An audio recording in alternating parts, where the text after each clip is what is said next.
Hey guys, Dave from Nerdarchy, 4 nerds, by nerds, hang out with these nerds. I'm Nate. Ted. Ryan. And today, the cat's out of the book as we explore the Tabaxi as a player character race from Volo's Guides to Monsters.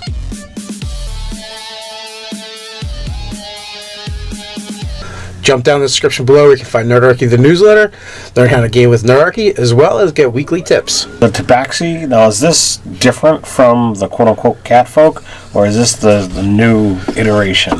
Well, the Tabaxi, which you can find on page 114 of Volo's Guide to Monsters, and you can find a link to in the description below if you want to own your own, they're essentially a type of catfolk. I don't really remember catfolk that much from 3rd edition. They really didn't appear in our games. I don't know if it came later, if it was more of a Pathfinder thing. I know they were definitely there, but I think it came towards the tail end. And guys, be on the lookout of the many cat puns that may unfold during the course of this video. It's just going to happen. Go with it. Suggest your own down in the comments. Alright, so the catfolk have some very interesting, personality traits, as well as some cool mechanics. So what do we want to touch on first? First of all, they, the various races from the Volo's Guide to Monsters, they've added, new traits. And these guys get 2 of them, which is kind of cool. And the one trait, it kind of makes me think of, Ryan had said Kender earlier, but I also kind of think of Half Giant a little bit as well, from Dark Sun. Right. Very mercurial. Yeah, well, the traits make me think that maybe the Kender is more cat-like than the cat people are Kender-like. You know what I mean? Like, who did it first? What's came first? The chicken or the egg? Maybe that the Kender was scratched by a mutant Tabaxi, or a mutant cat and made the Tabaxi. Yeah. And there's the origin story. So, what we're actually talking about is Tabaxis, they have these 2 charts. One is obsessions, and one is quirks. Yeah, they're pretty obsessed with knowledge over material goods. They're all about gathering knowledge and bringing it back to their people. And I actually think that they make really good adventurers based off of that, because it's they don't care about acquiring vast amounts of gold. They look at it as more of it's the thrill of the hunt. It's the thrill of the hunt, but it's also the carrying lots of gold is like carrying weeks and weeks worth of rations. There's no need for it. It's shiny. It's cool. Unless you want to eat for weeks and weeks. They're very living in the moment sort of race. Yeah. Correct. One of the traits is just always being in debt because you buy lavish gifts or things for yourself or lavish gifts for your friends. And you don't actually have the resources to do so. You just go broke. And you just always owe people, which is hilarious. Damn ye old credit card. Yeah, it's hilarious to imagine that this cat just always in debt. The cool thing about the obsessions table is it tells you that every so often, just re-roll as they get, ooh, shiny. Yeah, another thing. It changes. So the Tabaxi, they have several different headings. One is Wandering Outcasts, and basically it kind of speaks for itself there. It's they're wanderers, they go from place to place, and because of their curiosities, their obsessions, and as a race they're not really overly concerned about how they achieve these ends, would kind of make them a bit of an outcast. So especially if people are aware of their tendencies. Right. Much like Kender. They have adventuring tendencies. Well, they're not capitalists, for one thing. Yeah, they're more catpolists. But But I would say that they're also good. You'd think an adventuring party wants to have at least one cat per person, because then they're all right, your cat quota, if you will. Yeah. The cat quota. It's we can split it 4 ways instead of 5. But as long as you don't have a null in the party, because they'll be fighting like cats and dogs.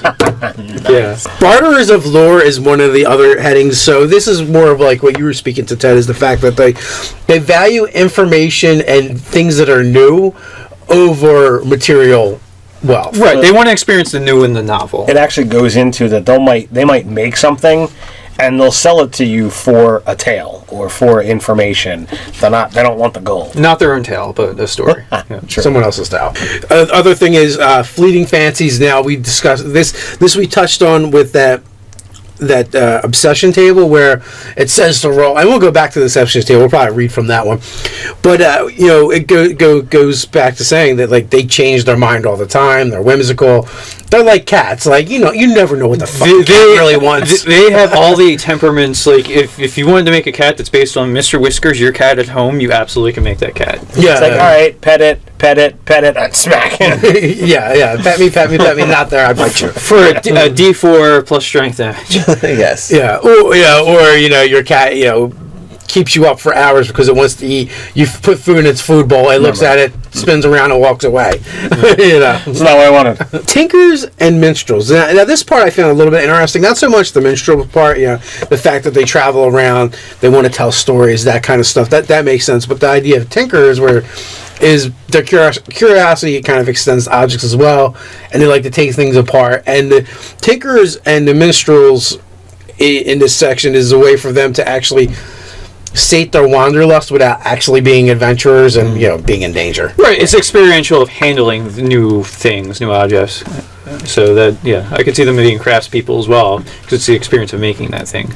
Then we have the names, which I found the names kind of funny, because basically it says that their personal name comes from their clan, as well as... I got to read this one, because this was pretty funny. It says, each Tabaxi has a single name determined by clan based on a complex formula that involves astrology, prophecy, clan history, and other esoteric factors. It's like, anything you want to throw in to make it. While you're at it, like the names are asexual, so male or female doesn't really matter. But you got Cloud of the Mountaintop, Cloud, 5 Timber, Jade Shoe, Jade, Left-Handed Hummingbird, which could be called Bird, 7 Thundercloud, Thunder, Skirt of Snakes, Snake, or Smoking Mirror, Smoke. So essentially, they have a name, a clan name, and the nickname that most people actually use. Right. Their cat name. Their cat. Hi, Smoke. Yeah. Hey, Jinxie. Yeah. The overly That cat's a pretentious black name cat. that they actually pick for themselves, and then the name that everybody else uses is the cat name. Yeah, I like that very much. Hey, Blinky. And then they have the clans, which is based on their region: Bright Cliffs, Distant Rain, Mountain Tree, Rumbling River, Snoring Mountain. So, you could just take something that's geographical and apply it.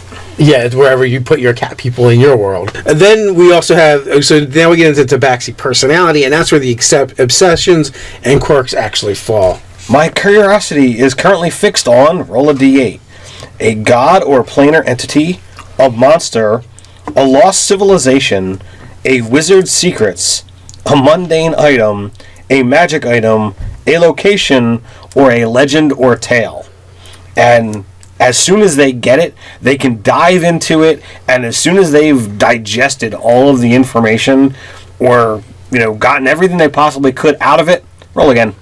Or if they just change their mind. Or if they change their mind. So, I really love the concept of you have a Tabaxi that, gets the party on board to go seek the stuff of a tale or whatever. So they're questing for, maybe you play 10 sessions in or whatever, and then you decide that the Tabaxi's not that into it. So, he's going along because the party seems to want to do this whole thing for some reason. I don't know why. And they're like, why are we still doing this? It's you wanted us to do this. This would be the perfect race for the player that doesn't always show up. Yeah. They wandered off. Yeah, somebody pulled out a magic missile laser pointer, and they're out. Hey, where's Fred? I don't know. Did he wander off again? Now, I also see this table as useful for the GM as well. If you're looking for reasons to give your character, this character inspiration, anytime he causes problems for the players, because of this, that's probably inspiration. Yeah. So then we have quirks, which are quite amusing. You miss your tropical home and complain endlessly about the freezing weather, even in summer. You never wear the same outfit twice unless you absolutely must. You have a minor phobia of water and hate getting wet. Your tail always betrays your inner thoughts. You purr loudly when you're happy. You keep a small ball of yarn in your hand, which you constantly fidget with. You're always in debt since you spend your gold on lavish parties and gifts for friends, as Ryan said. When talking about something you're obsessed with, you speak quickly and never pause, and others can't understand you. You have a font of random trivia from the lore and stories you have discovered.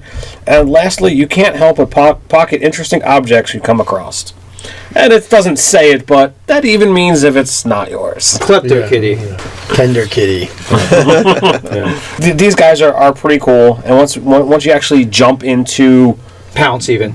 their actual traits, They get a +2 to Dex and a +1 to Charisma. We don't have sub races, so that's a little sad, but it's still a cool enough thing here. They have the lifespan of humans. They tend towards chaotic alignments. They have dark vision out to 60 feet, and then we get into the fun bits of it. Feline Agility. And this is the one that we had some debates off camera about how it actually worked. But when you choose to move on your turn, you can double your speed for that turn, and you can use it again when you've moved nothing for a round. If you have a base speed of 30 and you say, all right, well, I'm a monk with mobility, you can move. What does that work out to be? It gives you a move of 70, I believe, if you're a high level monk. So, okay, high level monk of 70, or high level monk move of 70. You move 140 as a move action. Then you use your bonus action to use a Kai point, do another 140. Then you take your standard action, move another 140. And now you've just moved a ridiculous amount in one round. So the math might be off there. It might be actually 35 and 30, which gives you a 65, and then you double the 65 to 130. So it would be 130. You could then 130 times 3. That's 390. Yeah. 390. Yeah, so that's pretty pretty 400 fast. feet in a round, yeah. And then to get it back is In to 6 have to seconds. stand still. Yeah, it has an interesting mechanic where you just move 0 for a round. You just have to catnap for 6 seconds. Yeah, there you go. Okay, I'm good to go. Which hiding is a good option. Yeah. So there's a lot of mechanical uses that we talked off camera that you can do with that, which Ryan brought up. A longbow fighter, you're just staying out of melee range. So if they don't have a ranged weapon, you can outpace them. Yeah, you dip a little bit of rogue, so you can use the hide as a bonus action, or dash as a bonus action, and then this way you can get 2 moves in an attack, or hide, attack then hide, and then do another move and watch, rinse, and repeat, where you're just snipering the crap out of everything. Dave, you were talking about doing a polearm fighter, which you'd be able to have all kinds of battlefield manipulation. Yeah, you would constantly be able to do a fighting retreat, and probably never be caught up. So, and use Sentinel to stop people in their tracks while you're getting ridiculously far away from them. yeah. And I just thought of, you have some more stuff about I was just going to say, between Polearm Master and Sentinel, you would just be a nightmare for melee opponents. Mm-hmm. Yeah, I was just thinking when we were talking about the archery, Spell Sniper and Warlock and Sorcerer, because it's both Charisma and they get a bump to Charisma. You can just never be in range of whatever was attacking with you unless they're shooting arrows at you. You're golden. So is it like 600 feet you can get with Spell Sniper? I 1200 at its maximum, right? If you take all the appropriate, there's like Eldritch Spear that gives you. So if you're a warlock, you can do 1200 feet. 1200 feet if you take Spell Sniper, yeah. And then ridiculous range by moving further away.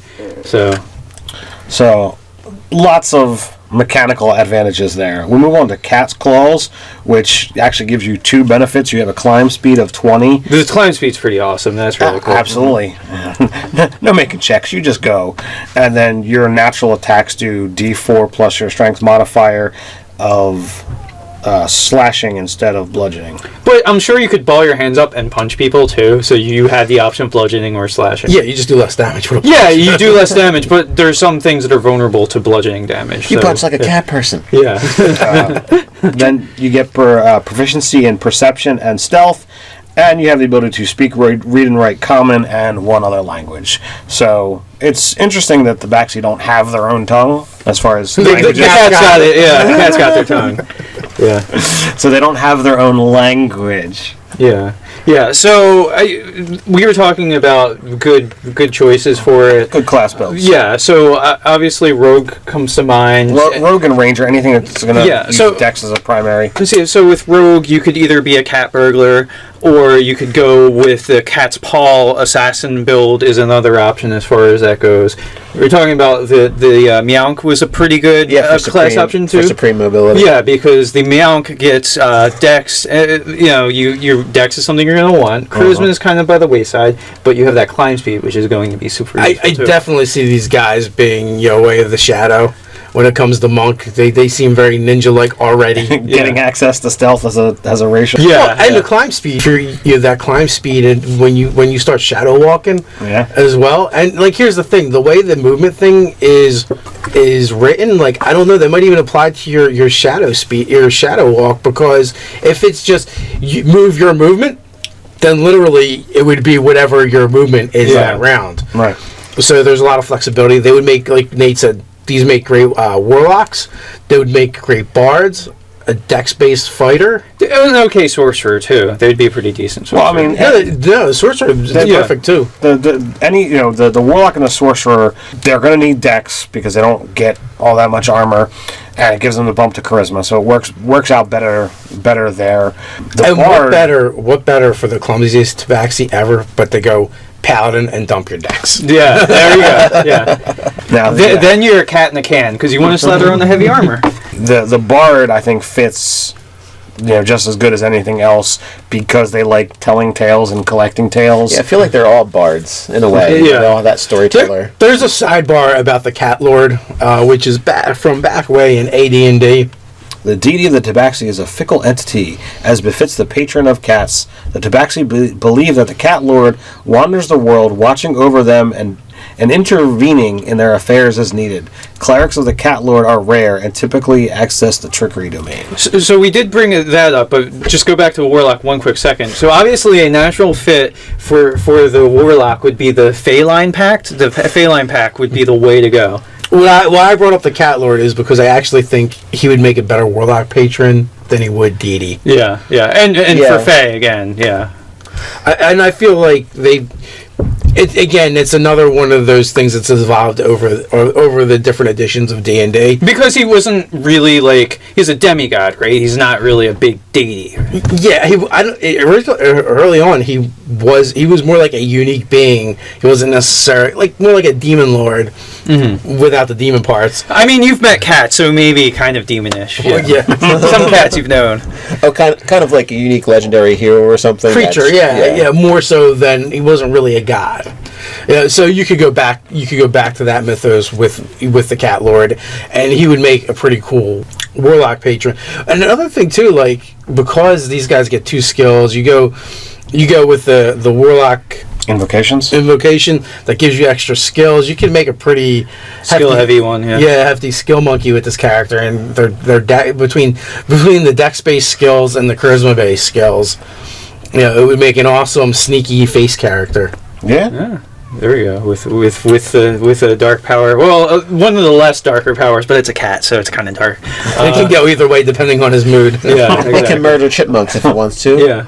Or it can be loving and affectionate. I was thinking for a way to take this a little dark too, you could do the class is kind of irrelevant, but just someone who likes to hunt monsters and kill them, have the experience of killing them, because it's collecting the lore of what's it like to fight this thing, and once it's dead, it doesn't even care about collecting the spoils or anything. It's just about the experience of killing it. Or maybe they would want to harvest the parts that can have that experience too. There's a lot of experience, type character builds for this race. I think there's a lot of fun that could be had. If you're delving into any of the Magic the Gathering settings, there was Catfolk in that, and so this is a natural fit, Miri and some of the crew from the Weatherlight sort of situation. So let us know what you think of Tabaxi down in the comments below, and don't forget to like, comment, share, and subscribe. Hang out with us over at nerdarchy.com. While you're there, you can check out our store. Or you can come hang out with us over on Facebook. So until next time, stay nerdy.